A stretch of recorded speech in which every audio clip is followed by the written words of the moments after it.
A'udzubillahi minasyaitonirrajim. Bismillahirrahmanirrahim. Assalamualaikum warahmatullahi wabarakatuh. Apa khabar semua? Anda bersama dengan saya Syamsul Debat seperti biasa. Kuliah ilmu Taman Syurga Maya. Yang mana kali ini tuan-tuan sekalian, istimewanya kuliah kali ini adalah kuliah yang dibawakan khas oleh Yayasan Budi Ihsan Malaysia YBIM. Tapi anda masih bersama dengan saya Syamsul Debat. Hari ini kita nak kongsi pasal apa? Hari ini nak kongsi dengan anda semua tentang adab dalam menuntut ilmu. Apakah adab-adab kita dalam menuntut ilmu? Jadi ni nak kongsi ni. Kalau ada pen, tolong catat. Rugi kita. Sebab kata Imam Syafi'i, ilmu itu ibarat haiwan buruan. Dan kalau kita nak tangkap dia, mestilah tangkap dengan mata pena. Catat. Tak pun ambil handphone tu. Ada notes kan? Catat supaya apa yang kita catat ini lebih meresap, lebih senang faham, melekat di dalam hati, jiwa dan sanubari kita. Baiklah, adab yang pertama, kita perlu ikhlaskan niat kita. Sebenarnya Nabi sentiasa beritahu, kalau kita tengok dalam hadis Nabi, inna a'malu binniat. Satu amal pekerjaan bermula dengan niat. Jadi ikhlaskan niat kita untuk menuntut ilmu. Jangan kita menuntut ilmu ini untuk tujuan-tujuan sebab nak memikat perempuan ke, saja kita menuntut ilmu ni sebab orang lain, mengikut orang lain aja. Tak, kita ikhlaskan niat kita. Yang niat yang terbaik adalah lillahi ta'ala. Yang kedua, mestilah tekun, berusaha dan tawakal kepada Allah Subhanahu Wa Taala. Berusaha bersungguh-sungguh untuk mendapatkan ilmu, dan setelah kita usaha, kita bertawakal, serahkan kepada Allah Taala.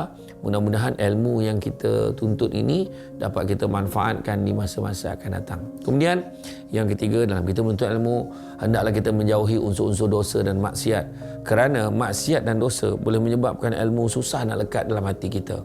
Dan bimbang-bimbang juga dengan maksiat ini menyebabkan kita tidak dapat nak mengamalkan dengan baik apa yang telah kita pelajari. Apa lagi? Yang keempat, memilih teman yang soleh. Cari kawan-kawan yang baik, kawan-kawan yang nak bersama-sama dengan kita, yang nak mengajak kita bawa kepada ke arah kebaikan, bukannya kawan-kawan yang nak merosakkan kita. Sebab kalau kawan-kawan yang merosakkan kita, akhirnya yang ruginya tetap kita. Begitu juga tuan-tuan dan sekalian, dalam kita menuntut ilmu, perbanyakkanlah zikrullah. Seperti mana firman Allah SWT, liman kana yarjullaha wal yawmal akhir wa zakarullaha katsira. Siapa nakkan rahmat Allah dan nakkan hari akhirat, maka ingatlah Allah banyak-banyak. Banyakkan zikrullah. Zikrullah ni mengingati Allah. Kita zikir, kita memuji Allah. Mudah-mudahan dengan kita memuji Allah ini, ilmu-ilmu yang kita pelajari mudah lekat, mudah kita faham, mudah kita amalkan, dan juga mudah kita terapkan dalam kehidupan kita sehari-hari. So, tuan-tuan dan sekalian, dalam kita menuntut ilmu, kita hendaklah menjaga kehormatan diri kita. Janganlah kita terbabit dengan perkara-perkara yang tidak baik. Sebab bila tidak menjaga kehormatan diri kita, maka kita akan menyebabkan pandangan serong daripada masyarakat. Dan mungkin juga dengan tidak adanya kita menjaga kehormatan ini, menyebabkan kurangnya hormat orang lain kepada diri kita. Ini penting sebenarnya. Sebab dalam kita menuntut ilmu ni sebenarnya kita kena bawa diri kita, sikap kita, kan, membawa orang kata nama baik keluarga kita. Jadi bayangkanlah kalau kita menjadi seorang yang berjaya dalam kehidupan kita, tetapi orang kaitkan dengan mungkin moral kita yang tidak berapa baik, mungkin kita terbabit dengan unsur-unsur yang boleh menjatuhkan maruah.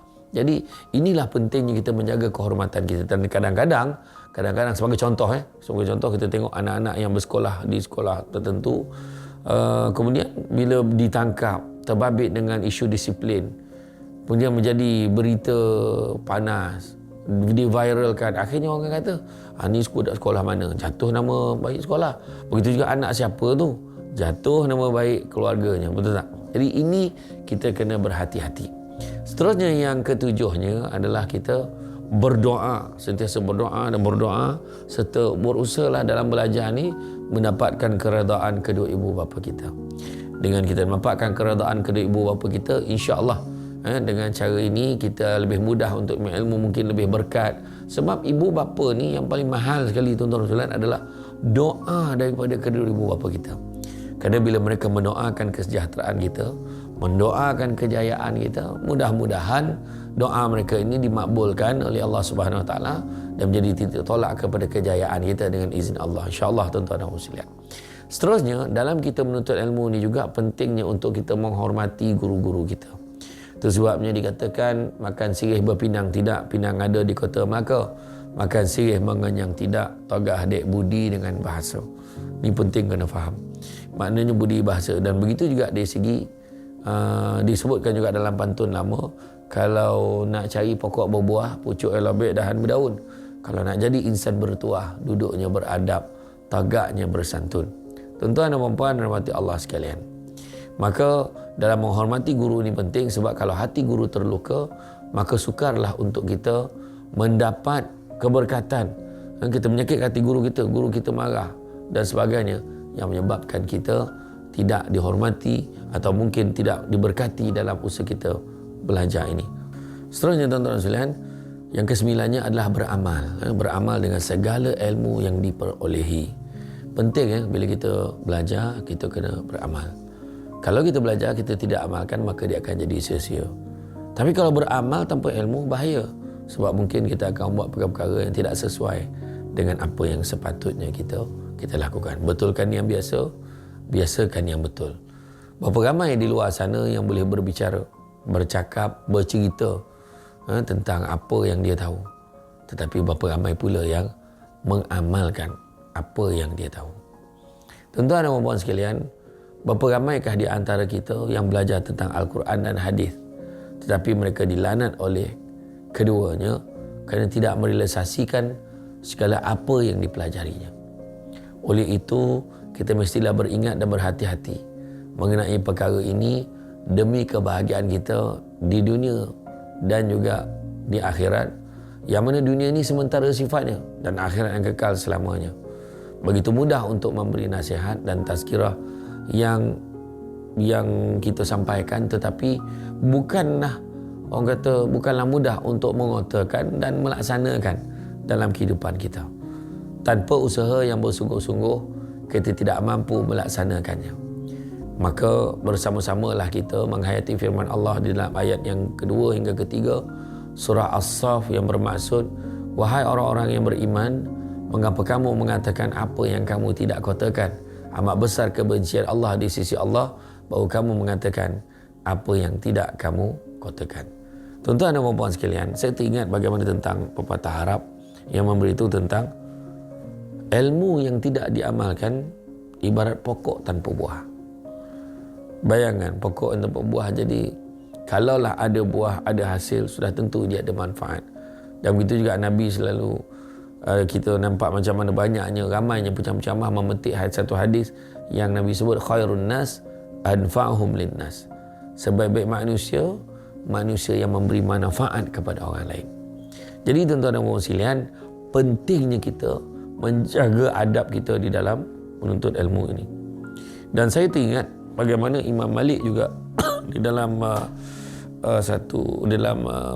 dalam kitab hadis 40 kita tengok bagaimana salah satu daripada hadis yang dah disusun, yang mana Imam Malik menggambarkan bagaimana 4 kategori manusia menuntut ilmu tetapi dilanat oleh Allah SWT.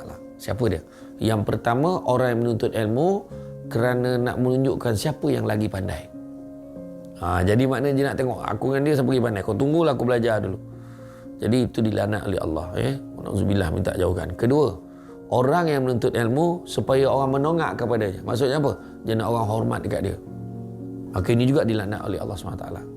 Ketiga, orang yang menuntut ilmu semata-mata ingin mencapai kejayaan, mencapai kekayaan dunia. Ini juga dilanat oleh Allah SWT. Dan begitu juga yang keempat, orang yang menuntut ilmu kerana nak berlawan sesama orang yang tak pandai. Itu lagi teruk. Maknanya dia nak berhujah dengan orang yang memang tak pandai lah, kan? Jadi nak tunjuk, tengok dia tak pandai, aku ni lagi pandai. Memang lagilah tuan-tuan dan puan-puan, itu juga dilanat oleh Allah SWT. Jadi tuan-tuan dan puan-puan, maka itulah saja hari ini perkongsian untuk anda semua. Jadi pastikan kita jaga adab kita dalam menuntut ilmu. Mudah-mudahan ilmu yang kita perolehi ini diberkati oleh Allah Subhanahu wa taala. Jadi tuan-tuan sekalian, bersempena dengan hari raya Korban nanti, siapa yang berminat untuk menyertai ibadah korban, pastikan anda menyertai ibadah korban bersama dengan Yayasan Budi Ehsan Malaysia, yang mana tuan-tuan sekalian terdapat banyak kelebihan, antaranya kerjasama yang dilaksanakan dengan Persatuan Penternak Tempatan dan Koperasi GTR. Begitu juga kerjasama dengan Majlis Agama Chad di Afrika. Kemudian jaminan bekalan haiwan korban yang cukup serta sihat untuk dibuat korban. Kemudian satu-satunya pengendali ibadah korban yang mendapat pengiktirafan ISO 9001-2015, pemegang anugerah antarabangsa Brand Laureate, ya. Begitu juga dia merupakan pemegang rekod Malaysia Book of Record untuk pengagihan daging korban yang terbesar. Begitu juga pengurusan pengagihan korban yang mendapat pengiktirafan dan kerjasama dari pihak agensi kerajaan dan pihak-pihak berwajib. Dan begitu juga kami di YBIM mempunyai petugas ibadah korban yang cekap dan profesional yang melayan pertanyaan peserta setiap hari. Jadi tuan-tuan dan sekalian, itu saja untuk kali ini. Jangan lupa pastikan anda bersama dengan saya lagi dan kuliah akan datang. Jumpa lagi. Assalamualaikum warahmatullahi wabarakatuh.